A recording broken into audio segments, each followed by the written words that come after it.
The Technomancer seems like an RPG inspired by the greats of the genre, but that never really understands the fundamental elements that made them great. It has all the moving parts of a mid-2000s BioWare game, but lacks technical polish and storytelling finesse to a sometimes painful degree. Far too many crucial building blocks are poorly implemented for any piece to really break through the canopy of mediocrity.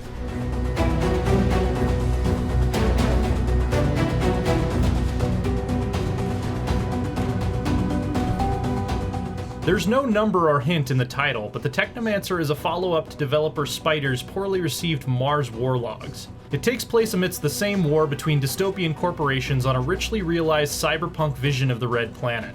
That setting and background and the environments within are definitely the high points of this journey. From the monolithic utilitarian metropolis of Ophir to the vibrant, rugged, Arabian Nights-esque merchant city of Noctis, the distinct cultural styles and small, convincing details really do a hell of a job bringing Mars to life. I wish I could say the same about anything else in the Technomancer, but I really can't. While the story is complex, involving complicated questions of sovereignty and morality with many competing factions and sub-factions, none of which are clearly good or evil, it's presented without flourish or a true sense of stakes and tension.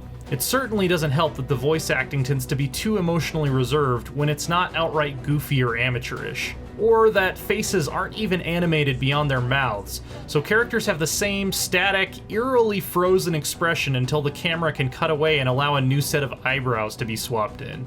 You don't really get the chance to connect with the Technomancer's cast in the same way you would that of the games it's trying to emulate.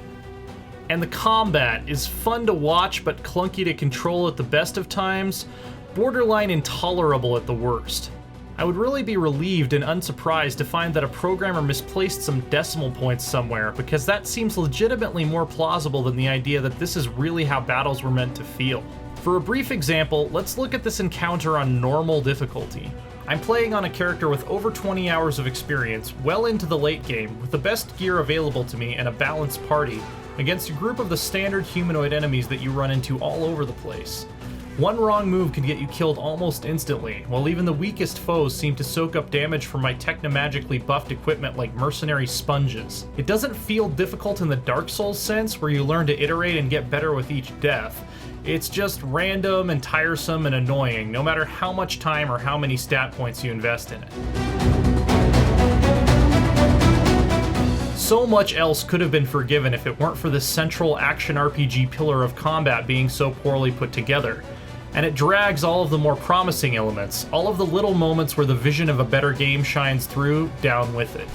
For more on better RPGs, stick with IGN.